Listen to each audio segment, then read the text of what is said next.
Okay, so what I've got here is about 80 seconds of play from the under 18 girls junior regional grand final that was played on the 30th of April 2023.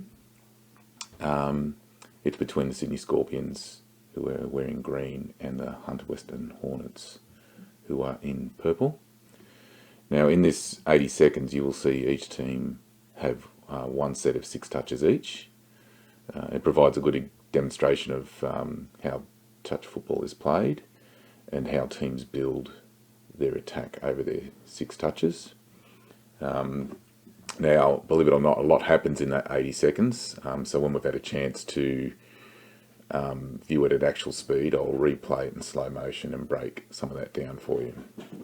The important messages are that as a team, you have 6 touches in a set. New players sometimes think that they need to either try and beat defenders on every one of those touches, or worse, try and score on every one of those touches. That's the wrong approach. You will see here that the attacking players, particularly in the first 3 touches, allow themselves to be touched. This is because they are building their attack over the set, which starts by getting field position and trying to break up the organisation of the defence. So this requires both teamwork and organisation, and an attitude of working for your teammates, not for yourself. So even though you might not score the try on touch 5, one of your teammates might, what you do on touches 1 through 4 will determine if that try is scored. And just one final note you'll notice that as well as getting down the field, the teams are actually working to a sideline, which is actually their sub-box. So the Sydney Scorpion sub-box is closest to the camera, so you'll see them working the ball over there as well as getting downfield. And the Hunter Hornets sub-box is on the other side of the field, so you'll notice that as well. So let's go. So this is a turnover. This is Sydney Scorpions playing the ball here. They'll start with a buddy, which we'll break down shortly. And you see there's a bit of pressure coming from the Hornets defenders trying to come up and disrupt the play. And you can see coming to an edge on the sub-box here. There's a bit of an opportunity down the sideline here, and she gets a good touch on the boot. That's touch 4. Move it back in the middle of the field for an attacking play on touch 5.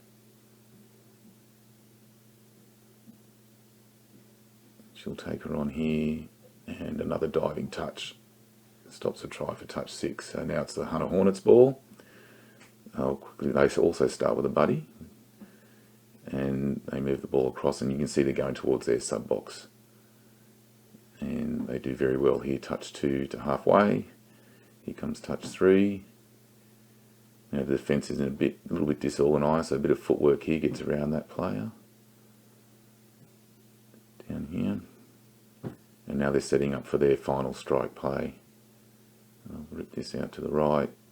A bit of an opportunity here, but the Scorpions do well and round it up. So let's take that back to the beginning. So here we are at the beginning again, and I'll play this at half speed. So the Scorpions will pick up the ball here, and they'll start with a buddy, and a buddy essentially involves 2 players. They play the ball here, and the dummy half. And essentially the play the ball just steps over the ball, steps left or right. In this case she'll step right, and the dummy half gives her the ball straight back and she goes forward. Now you'll see a lot of teams start their sets with a buddy because it can take a little while to get the rest of the team organised for attack, and because the buddy only requires 2 people to get organised, you can do that a little bit quicker than what you would otherwise. And remember, the objective is to get field position quickly, so we don't want this defence to get organised as well. So that's what we're trying to do here.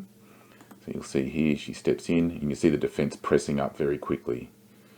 Now you can see there she only makes a couple of metres on that first touch, but that's okay because it's what happens next that's really important. So you can actually see that these three Hornets defenders are up almost in line with the play the ball. Now they cannot get involved in the next play until they've retreated 7 metres.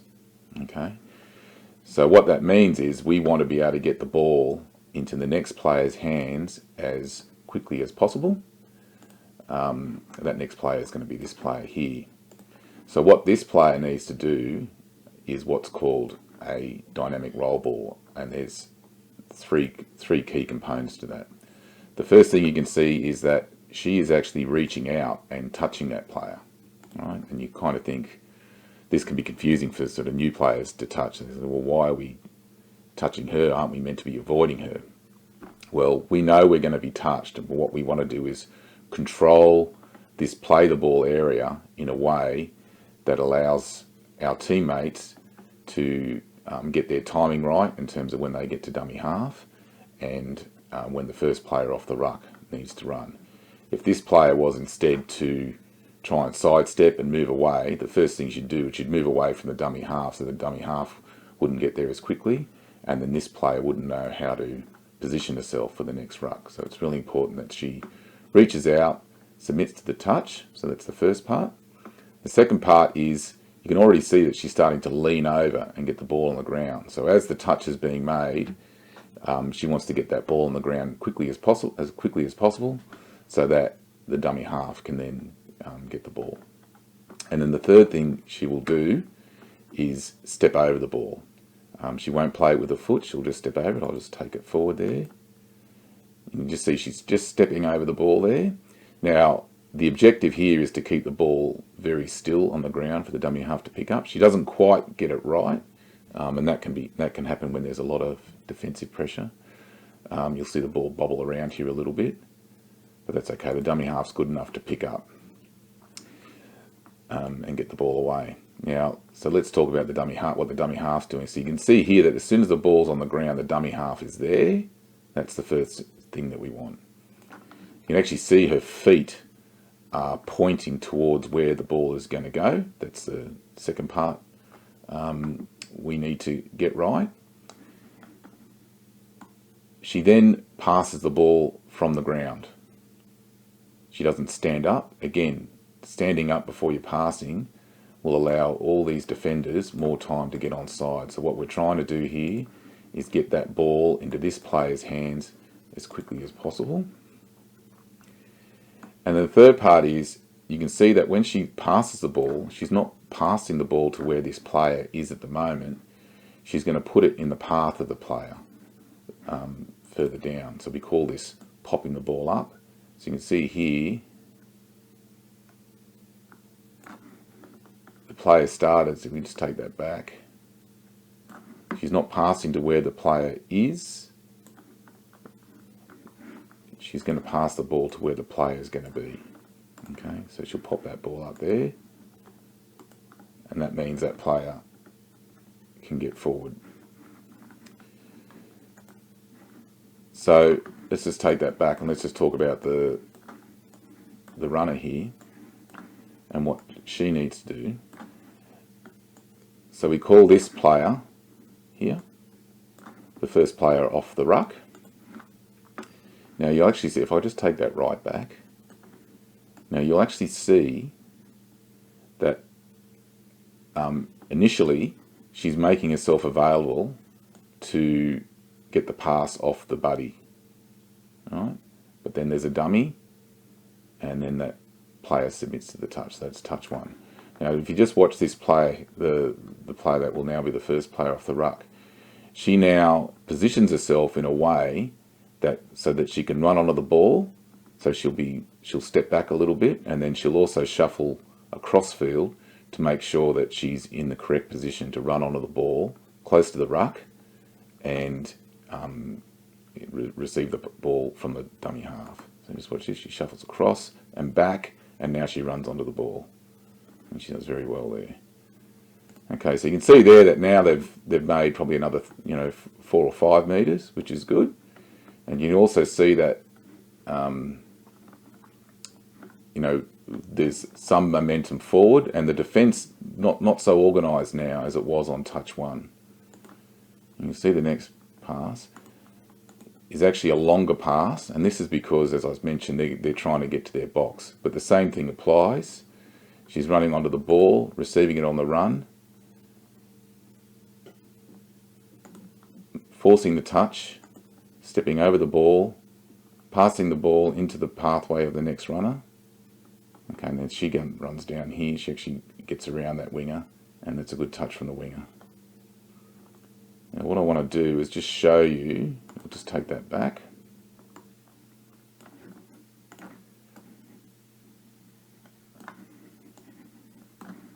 Now, coaches are okay with this. She saw an opportunity. We'd actually made it to halfway, and she saw an opportunity and she took it. Okay. Now she got touched. Very good touch there. And you'll actually see the referee here on the sideline. He's pointing back to where she needs to come back and play the ball. Now, we call this breaking the touch. As I said, this is okay here because you saw we did the work on the first 3 touches, and she saw an opportunity and she took it. That's okay. But we don't want to do this on touches 1, 2, or 3, breaking the touch, because what you'll see is, I'll just keep going here. When she comes back, all that time to come back and play the ball, just there, and we've got a defensive line that's fully set again. So, as I said, it's okay because we're down in their half now and we're trying to find opportunities to score. But if we allow that defensive line to set on touches 1, 2, and 3, we're not going to get down the other end of the field. So the Scorpions will now restart their set. So that was touch 4. I'll come in field. Okay, we'll pause it there. Now you can see here what they're setting up for is a strike dump. So a strike dump is essentially this player again will do a dynamic roll ball, and the dummy half will actually look, instead of looking to pass off the ground to another player, she's going to look to pick up and burst through the offside defenders. We'll just take this forward. And she has a change of heart here, so she picks up, she's looking to go through, and then she realises that that path is blocked, and so she wants to get rid of the ball before she gets touched, because as dummy half, it's a turnover if she gets touched. She does that, release back, and then she has a crack here, and another good diving touch prevents a try. So now it's the Hunter Hornets' turn with the ball, and you'll see they'll also start with a buddy. And you can actually see they've started the buddy, and there's still Scorpions defenders coming back to get onside. So that was, the whole objective of the buddy is to actually get at a defence that isn't quite organised. Now this is Zali Chippendale. She's an Australian 18s mixed player. She's quite a good player. Instead of submitting herself to the touch here, she actually sees that this Scorpions player is isolated, and both the Zali and the winger here are good enough to see that there's an opportunity down the edge here, even though it's touch 1. They get the ball away, but then you'll see that, yep, we've made that important meterage. I'm not going to try and beat another player. I'm going to submit myself to the touch. So you can see her hand is already coming out, ready to force the touch. And she steps over the ball. Now this is a good example here. So Zali goes into dummy half here. You can see her feet pointed in, and you'll see that she will put the ball about here, even though the player is here. So she's just putting it up in the path of the player, and then in 2 touches they've actually made half the field. It's a very good start to the set. And then what that means is the defensive line is now retreating. They're under a lot of pressure, and you can see here that just a little bit of footwork against a retreating defence means you can beat a player, and which is what she does just there. And then release. Yeah, so that's touch 4, and now they'll set up for their 5th play. Now it looks like they're setting up for a strike dump again. I'll just pause it there. So you've got to play the ball, and it looks like this player is going to pick up and go through for dummy half. And what she's trying to do is get this whole defensive line to come in and protect this player who is vulnerable to being run through from the dummy half. But what she does instead is that she rips it out that way, and then the Scorpions' defense needs to get out there, and they do that. So that's it, 2 sets. A lot happened there, but a very good example of how teams construct their sets of 6. Thanks.